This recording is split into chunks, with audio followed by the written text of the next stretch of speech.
BookTube, my name is Elizabeth and welcome back to the Owlery. Today is Vlogmas Day 28 and I'm bringing you one of my favorite videos of the entire year, my top 10 books of 2016.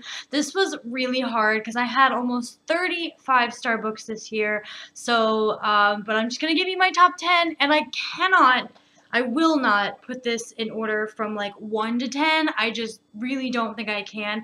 I really believe that I made this list here in chronological order, but after I got the pile of books, it came out of chronological order. So I'm just going to go by the pile of books that I have here, which one I'm going to talk to you guys about first. And the first one I've got is Heartless by Marissa Meyer. Oh my god, you guys, this was so good. If you guys don't know, this is a prequel to the Alice in Wonderland story, all about the girl who is to become the Queen of Hearts and how she becomes evil and what events in her life make her so jaded and cold and heartless. And it was just a fantastic book. All of these I gave a 5 out of 5 stars, so I'm not going to keep saying that over and over again.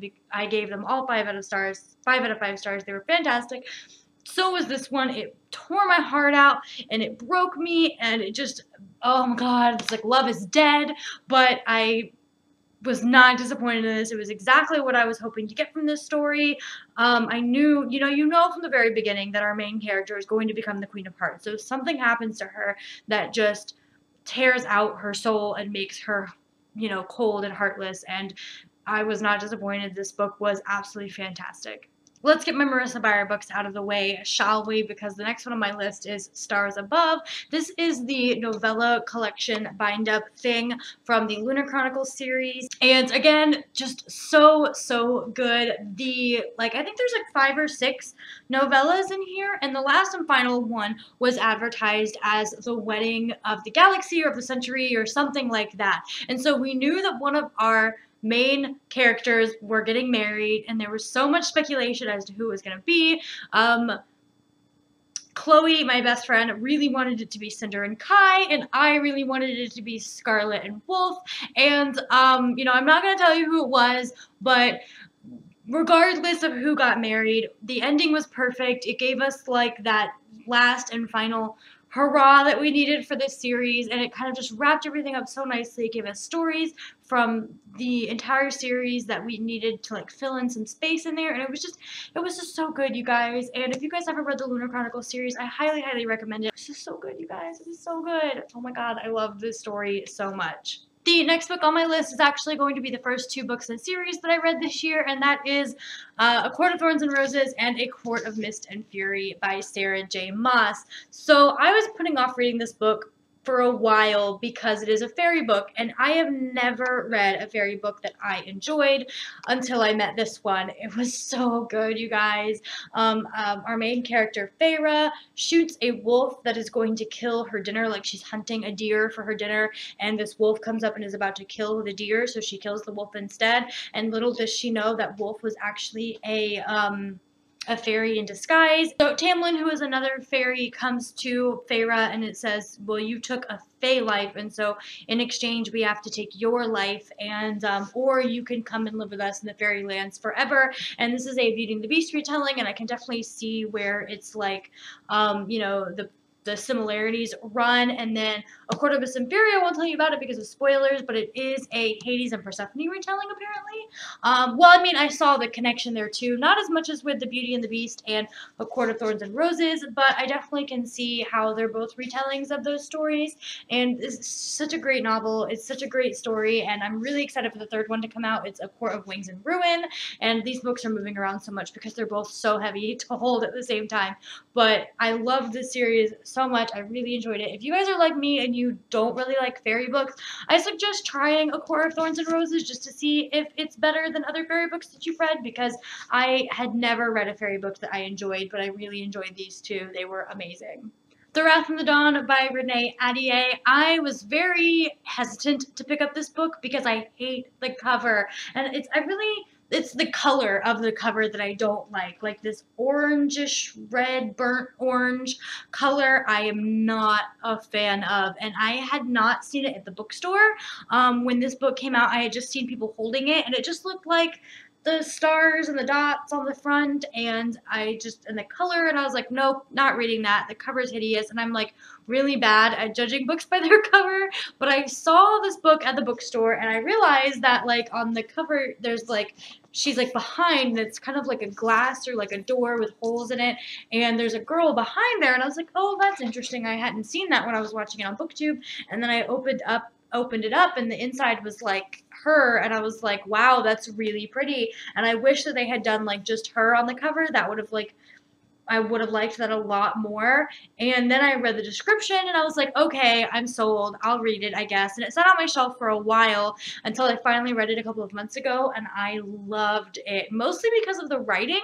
Like, Renee Ahdieh has the most beautiful descriptive writing. Like, she's just so good at describing the surroundings of the characters and making my like imagination go wild, and I'm a sucker for beautiful descriptive writing, and that's why I really, really loved this book, and I cannot wait to read The Rose and the Dagger later on this year. Gemena by Amy Kaufman and Jay Kristoff. I really liked Illuminae, but I'll have to say that I liked Gemena a lot more. I was very hesitant to start this one as well because I'm the type of book that this is, where it's like the pictures and logs of like video surveillance and texting and things like that.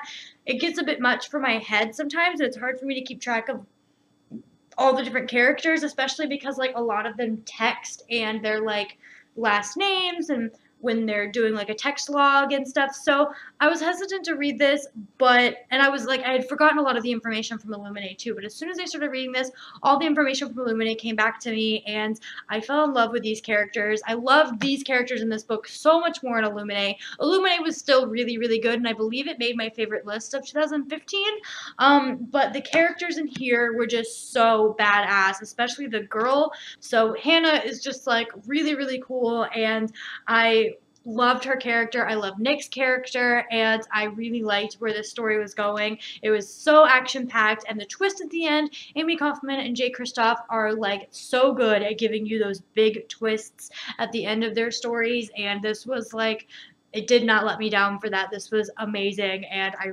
really enjoyed it. My next favorite book of the year was All We Have Left by Wendy Mills, and this is about a girl. It's told from two different perspectives, and the first one is a girl who is Muslim living in New York City, and she finds herself in the Twin Towers on the morning of September 11th, and then the second person is a girl who lives in 2016, and her brother passed away in the Twin Tower attacks in 2001, and she was a baby when 2001, when the 9/11 happened, and so she's kind of grown up in this post-war world and dealing with her parents, living through the fact that they lost a child, and racism is dealt with because the first main character is Muslim, and it was just a really heart-wrenching novel, and it was so thought-provoking, and I had so many feelings about 9/11 that have kind of like not faded with time, but kind of just like were forgotten about, and I didn't really remember all of my feelings about 9/11 because, as you know,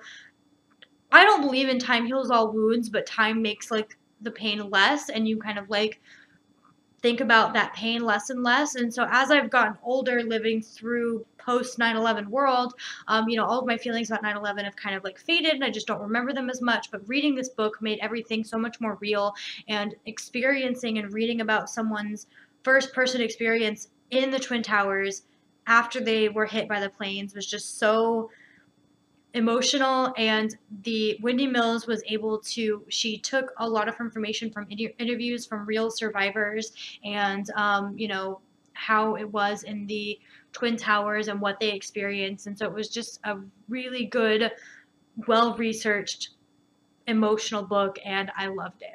I read Happily Ever After by Kira Cass and The Crown this year, and both were fantastic. 5 out of 5 stars for me. I hate when that happens. Like, why can't the dust jacket just stay on where it's supposed to be? But when I'm holding it, it's like, I'm running away. Like, my book is running away. Anyway, this is a fantastic ending to the selection series. I mean, there were the first three books, and then there was the end of the selection series, and then there was kind of like this what happened after America's Selection, and I'm not going to ruin it to tell you what this book is about if you guys haven't read the Selection series, but I really enjoyed it. Getting a look on, you know, America's life and Maxon's life after the Selection was really interesting, and seeing other girls from the Selection was super cool, and seeing how the world of Ilya progressed in the time between America's or Maxon's Selection and this new Selection was very interesting, and how much the world has changed and how much it stayed the same. And of course, Kira Cass's writing style is just so good, and I read this in less than a day. I can't put Kira Cass's books down. I just literally like have to read and read and read until I'm finished with the book, because it's like so addicting. It's like watching one of your favorite guilty pleasure TV shows, and you just watch episode after episode after episode, and before you know it, it's been 7 hours and you've watched the entire season. And that's how it is with this book, with this series, and me. I've read every single book in a day or less, and I love them so much. 5 out of 5 stars. Absolutely fantastic. If you guys are like, you know, worried about the Selection series, I guarantee you it's not the best story, it's not the best writing, but it is like one of those guilty pleasure things, and it's so good. And it's not just contemporary either. It is a dystopian world, and not a lot of people know that. So if you're interested in reading this dystopian, definitely pick it up and give it a try, because the series is fantastic. I read Tiger Lily by Jodi Lynn Anderson, and this is basically the story of Peter Pan, but from Tiger Lily's perspective. And it was really interesting to read this. Something that I really enjoyed about this is that the person who kind of adopts Tiger Lily is kind of like the village healer, and it's not directly outwardly said, but he is, I believe he is LGBTQ or queer in some way. He dresses as a girl sometimes, and it was really interesting to see how the village sees Tiger Lily's father, basically. And then halfway through the book, the white man comes to Neverland, and you know, I'm pretty sure these people play the parts of like the pirates of the Peter Pan story, and they introduce religion and Jesus and ways that people are supposed to act, or what is sin and what's not sin, and how the view of Tiger Lily's father in the village changes after the white man comes into play in this story. And it also shows, you know, how Tinkerbell and shows, you know, the relationship between Peter and Wendy and Tiger Lily and Tinkerbell, and how, you know, Peter's relationship with the Lost Boys. And it was just a really cool thing to see from a different person's perspective, the same story that we know, but Jodi Lynn Anderson just gave her little twists of the story, and it was just fantastic. It was amazingly written, and the fact that it has that separate story arc of Tiger Lily's father and how he's affected by the white man, which is what they say in the book, I believe, and you know, how he's affected and changed by that, and everyone's outlook on him just like blew my mind, and it was a really, really interesting read. My next favorite book of 2016 is definitely The Jewel and the White Rose by Amy Ewing. Another addicting read that I could not put down. I read both of these books in one day, one sitting, I believe, for The White Rose. I just could not stop reading it, and I loved these books. This is about a society, it's a dystopian society where the poor girls are taken into the custody of the government, I believe, and they're trained to become surrogates for the elite of the society. And there's a lot more going on. Some of these girls have kind of abilities, and that's not a huge part of the novel at all. It really doesn't even come into play until the second book or the end of the first book, what these abilities are being used for. And it's not necessarily what you think. It's not like Red Queen style or anything, but it does you know, affect the different characters' actions in a certain way. But this story was so good.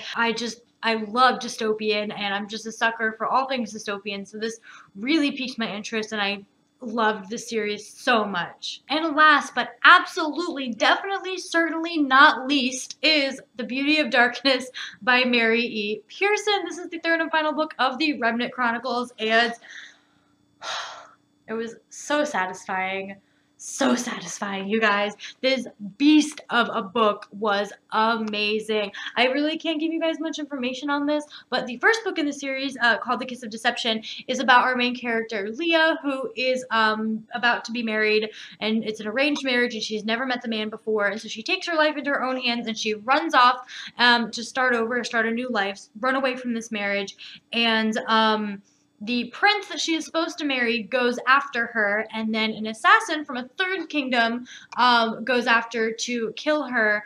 And we really don't know. The book is from Leah's perspective, and then the assassin's perspective, and the prince's perspective, and they all meet each other, but we don't know which male is the assassin and which one is the prince, and it's like a guessing game. You're like literally supposed to not know which one is which, and that just made the story so much more exciting for me. I really loved reading The Kiss of Deception. It just like grabs your interest because you're literally trying to figure out, okay, this is the prince, or that's not the prince, or that's the assassin, or maybe I'm wrong and he's the assassin, and you're just like second guessing yourself the entire book, and it's so amazing. And being able to finish out this series and find out what happened to all of our characters was really, really satisfying. I also read a short story called Morrigan in this series this year, and that was really satisfying, but it was like a way, way, way prequel. So the kingdom that Leah is from is called Morrigan, and there's this kind of folklore about the woman who founded the country, and her name was Morrigan, and so it's all about her story, but it's literally like, I believe, thousands of years in the past of this world. But both of these were really amazing, 5 out of 5 star reads. I highly enjoyed this series, highly recommend it for you guys who are lovers of fantasy. It was just so good. All right, there it is, my list of top 10 books of 2016. Now, I changed a little bit because I combined like A Court of Thorns and Roses and A Court of Mist and Fury and a couple of other books, but you know, it's my list, so I can do that. I really want to know down in the comments below what you guys do, what your favorite book of 2016 was, or if we have the same books in common that we have really enjoyed this year. Let me know down in the comments below. Definitely check out the description as well for all of my links, my social media, and all the things like that. If you want to check out my most recent video, you can click right there. If you'd like to subscribe, you can click right there, and I will see you in my next one. Bye!